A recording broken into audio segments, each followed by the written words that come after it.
America की ओर से Iran के परमाणु ठिकानों पर हमले की वजह से ईरान भड़का हुआ है। ईरान के सर्वोच्च नेता आयतुल्लाह सैयद अली खामेनाई ने अमेरिका को कड़ा चेतावनी भरा बयान दिया है। उन्होंने कहा कि अमेरिका को अब पहले से भी ज्यादा नुकसान और हमले के लिए तैयार रहना होगा।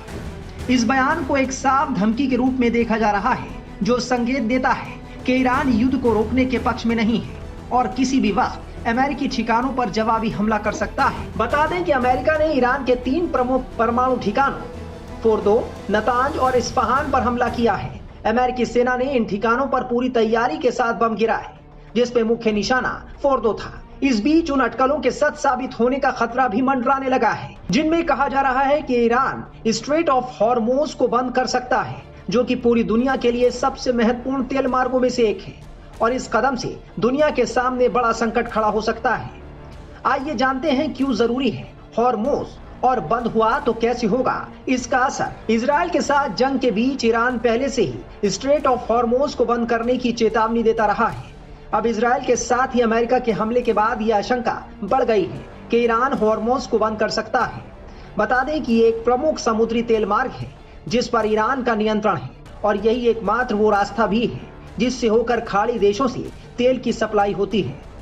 रिपोर्ट्स की माने तो इस रास्ते के जरिए ही दुनिया का 26% कच्चा तेल व्यापार होता है और अगर इसमें रुकावट आती है या फिर इसे बंद किया जाता है तो इसका असर अमेरिका समेत तमाम यूरोपीय देशों के साथ ही भारत पर भी साफ देखने को मिल सकता है। इस रूट में किसी भी तरह की बाधा विश्व तेल बाजारों में खलबली मचाने वाली साबित हो सकती है और क्रूड ऑयल प्राइस में जोरदार इजाफा हो सकता है। दुनिया के सबसे महत्वपूर्ण शिपिंग रूट में शामिल ये तेल मार्ग करीब 96 मील लंबा और अपने सबसे संकीर्ण स्थान पर 21 मील चौड़ा है। इसके दोनों दिशाओं में 2 मील चौड़ी 2 शिपिंग लेन है, जहां ईरान रोक लगा सकता है। ये हॉर्मोज फारस की खाड़ी को ओमान की खाड़ी और अरब सागर से जोड़ता है। अगर ईरान ये कदम उठाता है तो फिर कच्चे तेल की कीमतों में जोरदार इजाफा देखने को मिलेगा, क्योंकि जहाजरानी कंपनियों की परिचालन लागत में बढ़ोतरी होगी। रिपोर्ट्स की माने तो भारत में हर रोज तकरीबन 37 लाख बैरल क्रूड की खपत होती है और देश अपनी जरूरत का लगभग 80% क्रूड ऑयल आयात करता है और 40% सिर्फ खाड़ी देशों से आयात करता है। ऐसे में अगर कच्चे तेल की सप्लाई में किसी भी तरह की बाधा आती है तो फिर ये बाकी देशों के साथ ही भारत के लिए बड़ी मुसीबत खड़ा करने वाला साबित हो सकता है। 21 जून की रात को अमेरिका ने जो ईरान के 3 न्यूक्लियर साइट्स के ऊपर हमला किया है, इससे जो अभी इजराइल और ईरान के बीच लड़ाई चल रही है उसमें एक नई दिशा आ गई है और लड़ाई भड़कने की जो है एक चांस बढ़ गई है, क्योंकि अमेरिका की डायरेक्ट इन्वॉल्वमेंट जो है वो शायद ईरान ही नहीं कई और देश भी इसको बर्दाश्त ना करें। जैसे हाल ही में यमन ने तो अनाउंस भी कर दिया है कि वो भी ईरान के साथ इस लड़ाई में हिस्सा लेगा। तो इससे आगे क्या हो सकता है? अब आगे देखिए, सबसे पहली बात तो ये है कि क्या अमेरिका कंटिन्यू करेगा या सिर्फ इस बॉम्बिंग के बाद बंद कर देगा। दूसरा, जो ईरान के मित्र देश हैं वो इस लड़ाई में आएंगे डायरेक्टली या इनडायरेक्टली। तीसरा, ये लड़ाई और कितना लंबी देर तक चलती है। चौथा, अमेरिका के जो ठिकाने हैं, मिलिट्री ठिकाने हैं मिडल ईस्ट और यूरोप में, उनके ऊपर इसका क्या असर पड़ेगा। ये सारे सवालात हैं जिनका जवाब आपको धीरे धीरे मिलना शुरू होगा, क्योंकि ईरान ने तो साफ कह दिया है कि हम रिटेलिएट करेंगे, हम इसका जवाब देंगे। सबसे बड़ा नुकसान जो होने वाला है मुझे लगता है वो है ग्लोबल कम्युनिटी को, क्योंकि इससे एक तो अस्थिरता जो है वो बढ़ेगी और दूसरा जो तेल की कीमतें हैं वो आसमान छूने वाली हैं। सर वही इससे, क्योंकि मिडिल ईस्ट जो है जो सारी कंट्रीज है वहाँ देश पूरा वर्ल्ड जो है डिपेंडेंट है उनके ऊपर ऑयल पे लेके।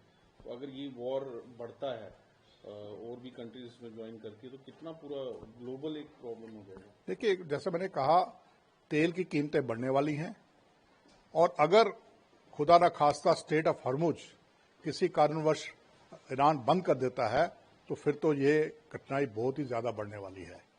इसलिए पूरी दुनिया की नजरें इसी बात के ऊपर हैं कि लड़ाई जो है वो स्ट्रेट ऑफ हॉर्मुज की तरफ ना जाए और ईरान उसको बंद ना करे। तो ये एक बड़ी बड़ी मुसीबत बढ़ने वाली है पूरी दुनिया के लिए, खासकर उन देशों के लिए जैसे भारत जैसे देश है जो कि अपना ऑयल इंपोर्ट करते हैं।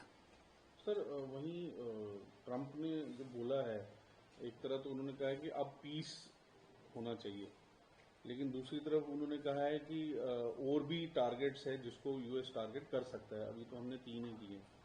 यही तो मैं कह रहा हूं ना कि अमेरिका की नीति स्पष्ट नहीं है। प्रेसिडेंट ट्रंप ने पहले कहा कि हमें इस लड़ाई के साथ लेना देना नहीं है, उसके बाद उन्होंने कहा कि हम इसराइल का साथ देंगे, अब उन्होंने डायरेक्ट इंटरवेंशन कर दी है। तो अमेरिका और खासकर प्रेसिडेंट ट्रंप की जो पोजीशन है वो क्लियर नहीं है। और कल रात को जो अटैक हुए हैं उसके अंदर अमेरिका के अंदर एक डिवीजन हो गई है, डेमोक्रेटिक्स और रिपब्लिकन के बीच में, रिपब्लिकन्स के बीच के अंदर, रिपब्लिकन पार्टी के बीच में 2 गुट बन गए हैं, एक गुट जो चाहता था, दूसरा जो नहीं चाहता है। तो इस तरह से अमेरिकन पॉलिटिक्स के अंदर भी और अमेरिका की जो पॉलिसी है उसके ऊपर भी क्वेश्चन मार्क है। वहीं अमेरिका की ओर से ईरान के परमाणु ठिकानों पर हमलों के बाद इजरायली प्रधानमंत्री नेतन्याहू का बयान भी सामने आया है।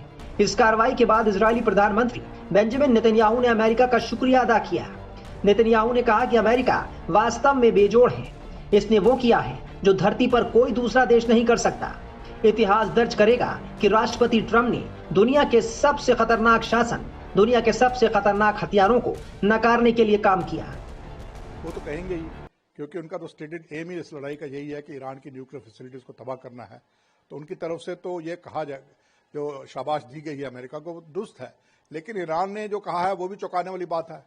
ईरान ने कहा है कि हमने वहां से पहले ही अपने जो वहां पे न्यूक्लियर हमारी एसेट्स थी हमने वहां से हटा ली थी, इसलिए वहां कोई नुकसान नहीं हुआ है। तो फिर फायदा क्या हुआ इस स्ट्राइक का? सर वही यूएन सेक्रेटरी जनरल भी काफी चिंतित है। उन्होंने कहा है कि डी-एस्केलेशन होना चाहिए। ये काफी डेंजरस हुआ जो भी यूएस ने किया। UN has become an ineffective body. एक बिल्कुल ही यूनाइटेड जो संयुक्त राष्ट्र है वो एक इनइफेक्टिव बॉडी बन चुकी है। अमेरिका संयुक्त राष्ट्र की सुनता नहीं है, अमेरिका अपनी मर्जी चलाता है, और जब अमेरिका कुछ करता है तो संयुक्त राष्ट्र भी चुप हो जाता है। तो इसलिए इनके बयानात पर ज्यादा ध्यान नहीं देना चाहिए। इंडिया को कितना असर हुआ है इस सारे? देखिए, इंडिया चाहता है कि ये लड़ाई दोनों देश मिलकर सुलझाएं और जल्द से जल्द इस पर जो खत्म होनी चाहिए। इंडिया नहीं चाहता कि किसी के दबाव में आकर लड़ाई खत्म की जाए। तो इसलिए भारत का जो मौकिफ है, भारत का जो स्टांस है, बिल्कुल साफ है। भारत उसको भी दृढ़ है। लेकिन जो हालात बन रहे हैं, जिनसे तेल की कीमतें बढ़ने वाली हैं और स्थिरता जो बढ़ रही है दुनिया के अंदर, उससे निश्चित है कि बाकी देशों की तरह भारत भी चिंतित होगा। तो क्या लगता है कि एस्केलेशन होगा? क्योंकि इसमें हो सकता है कि अगर एस्केलेशन हो तो चाइना और बाकी उनको भी पढ़ना पड़ेगा, इसमें बड़ी कंट्रीज को भी वर्ल्ड वॉर की तरफ जा रहा है। जैसे मैंने कहा कि वर्ल्ड वॉर की तरफ तो नहीं, लेकिन एस्केलेशन है। और जो ईरान के साथी हैं, जैसे उनका अपना नाम लिया आपने, चीन, नॉर्थ कोरिया, रशिया, अगर ये देश क्या लड़ाई में डायरेक्ट शामिल होंगे, ये सवाल अभी इतना जल्दी है, इतना जल्दी आप जवाब नहीं दे सकते, क्योंकि उनके भी अपने इंटरेस्ट हैं। लेकिन लड़ाई बढ़ रही है, इसका दायरा बढ़ रहा है, और अगर डायरेक्ट नहीं तो इनडायरेक्ट सपोर्ट जो है ईरान के लिए काफी बढ़ेगी। अमेरिका की ओर से 3 परमाणु ठिकानों पर हमलों के बाद ईरान ने पहला बयान जारी किया है। ईरान का कहना है कि उसकी न्यूक्लियर साइट्स को कोई नुकसान नहीं हुआ है और वो पूरी तरह सुरक्षित है। देखिए, यूनाइटेड स्टेट्स ऑफ अमेरिका के द्वारा एक बहुत ही बड़ी मिलिट्री कार्रवाई की गई है, और ये अमेरिका के स्ट्रेटजिक बॉम्बर्स के द्वारा ईरान के 3 न्यूक्लियर साइट्स फोर्दो, नतांज और इस्फहान पर एक बड़ा हमला किया गया है। और इस बात की प्रबल संभावना दिखाई दे रही थी कि यूनाइटेड स्टेट्स ऑफ अमेरिका ऐसी किसी सीधी मिलिट्री कार्रवाई में उतर सकता है, क्योंकि चाहे वो आज का यूनाइटेड स्टेट्स ऑफ अमेरिका का ट्रंप प्रशासन हो या पिछले अन्य अमेरिकी प्रशासन रहे हों, सभी ने इस बात की संकल्पबद्धता लगातार व्यक्त की थी कि वो ईरान को न्यूक्लियर वेपन्स एक्वायर नहीं करने देंगे। और इजराइल तो ईरान के न्यूक्लियर वेपन्स को अपने लिए एक एग्जिस्टेंशियल थ्रेट के तौर पर देखता है। तो ऐसे में जब ईरान अपने न्यूक्लियर वेपन्स के प्रोग्राम को तेज गति से आगे बढ़ा रहा था, और IAEA की बोर्ड ऑफ गवर्नर्स की बैठक में भी इस बात को स्वीकार किया गया था कि ईरान अपने यूरेनियम एनरिचमेंट के प्रोग्राम को तेज गति से आगे बढ़ा रहा है, तो ऐसे में ये जो बड़ी मिलिट्री कार्रवाई अपेक्षित थी, इमिनेंट थी। और ये जो एक्शन इजराइल ने लिया और उसके बाद अब अमेरिका जिस तरह से सीधे इस पूरे युद्ध में उतर गया है, वो जाहिर है कि एक मेजर एस्केलेशन है और ये एक बड़ी मिलिट्री कार्रवाई अमेरिका ने की है और मेरे असेसमेंट के मुताबिक ईरान इसे ज़रूर रिस्पॉन्ड करेगा।